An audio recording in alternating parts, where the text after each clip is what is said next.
जमाना तो आजकल ऑनलाइन ट्रांजैक्शंस का है, लेकिन फिर भी हम कई बार अपने बैंक अकाउंट का चेक किसी को देते हैं।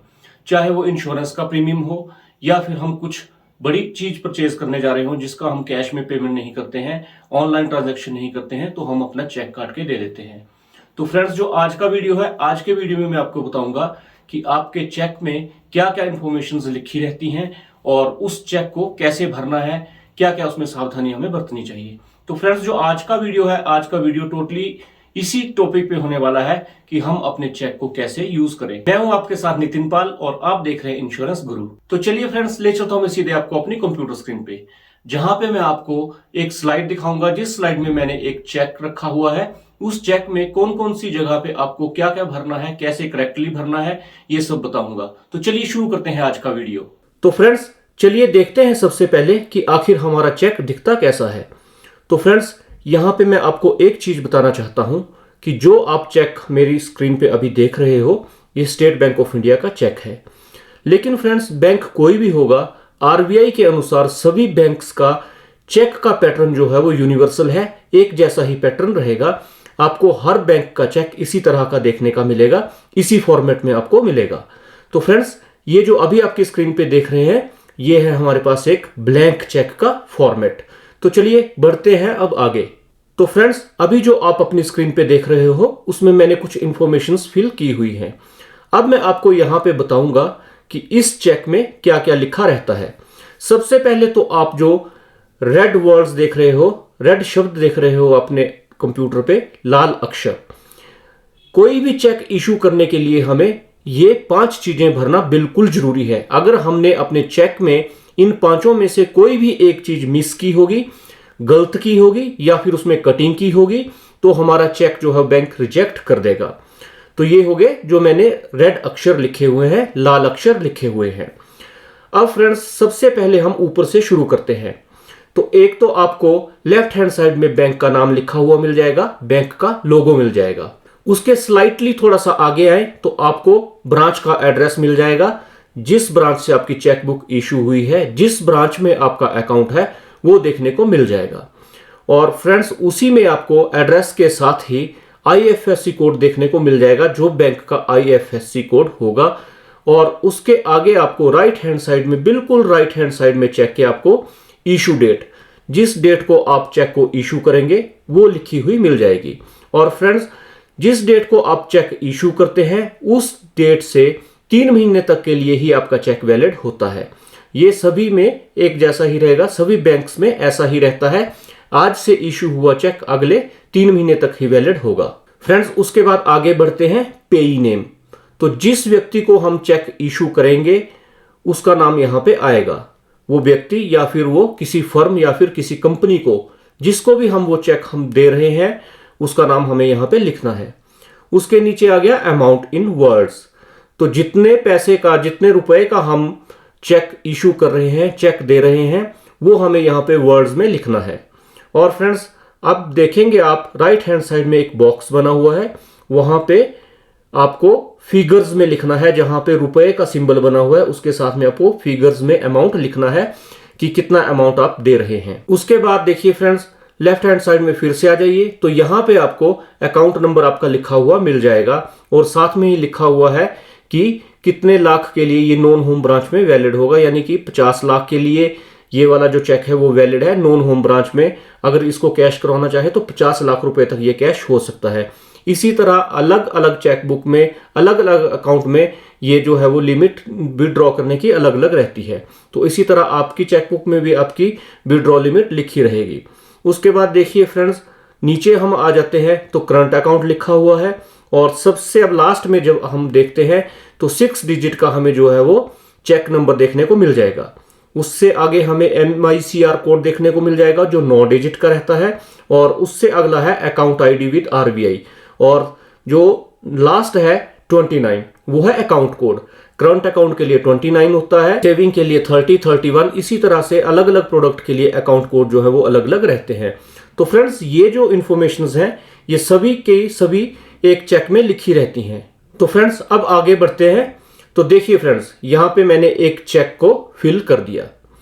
अब मैं आपको यहां पे कुछ चीजें बताऊंगा जो आप गलतियां अपने चेक भरने में नहीं करेंगे। तो फ्रेंड्स, अगर आप देखेंगे तो जो डेट है, डेट में लिखा हुआ है 29/12/21। ठीक है, आप इसको बिल्कुल एक्यूरेटली देख लीजिए मैंने ये कैसे लिखी हुई है। उसके बाद मैंने पे लिखा हुआ है United India insurance company limited. तो देखिए फ्रेंड्स, पे और यूनाइटेड के बीच में कितना डिफरेंस बचा हुआ है, कितनी जगह वो खाली है। इसी तरह रुपीज के बीच में देखिए कितना डिफरेंस है, कितनी जगह खाली है। रुपीज में मैंने जगह छोड़ने के बाद 6500 ओनली लिखा हुआ है। वही बात करें तो जहां पे रुपए का सिंबल है, मैंने फिगर्स में भी जो है 6500 किस तरह से लिखा हुआ है, बिल्कुल आगे जगह छोड़ के। तो फ्रेंड्स, सिग्नेचर कहां किए हैं, जहां पे मेरा नाम है उसके नीचे। तो फ्रेंड्स, ये जो इस तरह से भरा हुआ चेक होगा उसको हम बिल्कुल गलत मानेंगे। इस तरह से हमें अपना चेक नहीं भरना है। आप इसको बिल्कुल ध्यान से देख लीजिए। अगर आप ऐसे चेक भरते हैं तो ये बिल्कुल गलत तरीका है चेक भरने का। अब चलते हैं आगे। देखिए फ्रेंड्स, मैं आपको बता रहा था कि वो तरीका क्यों गलत है। वो तरीका इसलिए गलत है कि देखिए, यूनाइटेड इंडिया इंश्योरेंस तो वैसे ही रह गया, चलिए ठीक है मान लेते हैं, नाम के साथ भी वो छेड़छाड़ कर सकता है जो जगह बची हुई है। अब रुपीज में अगर देखेंगे तो 6500 हमने आगे लिखा हुआ था, तो 20 कोई भी खुद से लिख सकता है जो खाली स्पेस बचा हुआ है। उसी तरह अगर हम फिगर्स की बात करें तो 6500 के आगे देखिए 2 लिख देगा कोई, तो 26500 बन जाएगा। तो इसी तरह से ये चेक के साथ छेड़छाड़ हो सकती है, तो आपको कोई भी स्पेस खाली नहीं रखना है। तो बढ़ते हैं अब आगे बताता हूं मैं आपको कि आपको करेक्टली कैसे लिखना है। तो देखिए फ्रेंड्स, अभी जो आप अपनी स्क्रीन पे देख रहे हैं ये है एक करेक्टली फिल्ड चेक। सबसे पहले तो आपको लेफ्ट हैंड साइड के कॉर्नर में 2 लाइंस ड्रॉ करनी है। वर्टिकल 2 लाइंस आप ड्रॉ कर देंगे, इट मींस ये अकाउंट पे ही है। अगर आप लाइंस ड्रॉ नहीं करते हैं तो सिंपली अकाउंट पे ही वर्टिकल लिख दीजिए, वो भी मान्य होगा। और या फिर अकाउंट पे ही नहीं भी लिखना है तो 2 लाइंस लगाएंगे, अकाउंट पे ही चेक आपका हो जाएगा। सबसे पहले तो आपने जब चेक दे रहे हैं तो उसको अकाउंट पे ही करना है। उसके बाद पे और आगे जो नाम लिख रहे हैं आप, उसके बीच में कोई भी आपको स्पेस नहीं रहने देना है।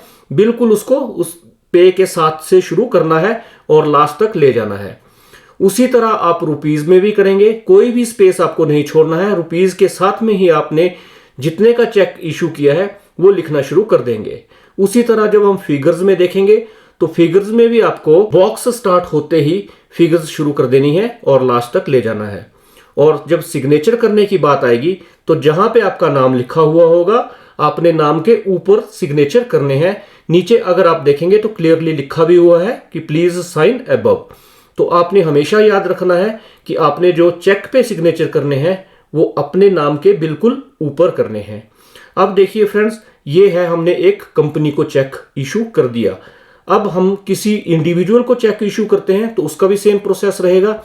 ऐसे ही ऊपर नाम आ जाएगा पर्सन का और नीचे अमाउंट आ जाएगा और वहीं पे सिग्नेचर आ जाएंगे। तो मैंने दोनों बता दिए, किसी कंपनी को आप इशू कर रहे हैं तो भी, या फिर इंडिविजुअल को इशू कर रहे हैं तो भी। बस ध्यान रखने वाली बात यह है कि आपको चेक को अकाउंट पे ही करना होगा, ताकि जिस पर्सन को हम चेक दें वो अपने बैंक में जाके, जिस बैंक में उसका अकाउंट होगा, इस चेक को प्रोड्यूस करे और जो इस चेक का अमाउंट है वो उसके अकाउंट में ट्रांसफर हो जाए। तो फ्रेंड्स, अब हम आगे बढ़ते हैं कैंसल्ड चेक की ओर। कई बार हमें नेफ्ट रजिस्ट्रेशन के लिए कैंसल्ड चेक देना पड़ता है।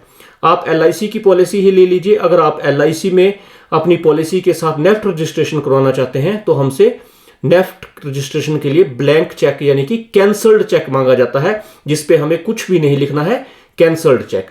तो कैंसल्ड चेक कैसे भरना है ये अभी मैं आपको आगे बताऊंगा। तो देखिए फ्रेंड्स, ये आप अपनी स्क्रीन पे एक चेक देख रहे हैं। इसमें आपने क्या करना है, 2 लाइंस लगानी है बीच में क्रॉस और उसके बीच में कैंसल्ड लिख देना है। ध्यान रहे, ये जो चेक में आप लाइनें लगाएंगे ये आपके अकाउंट नंबर के ऊपर, IFSC कोड के ऊपर नहीं आनी चाहिए, क्योंकि अकाउंट नंबर, IFSC कोड ही जो है वो नेफ्ट में रजिस्ट्रेशन के लिए मैंडेटरी होते हैं, जरूरी होते हैं, तो यही देखने होते हैं।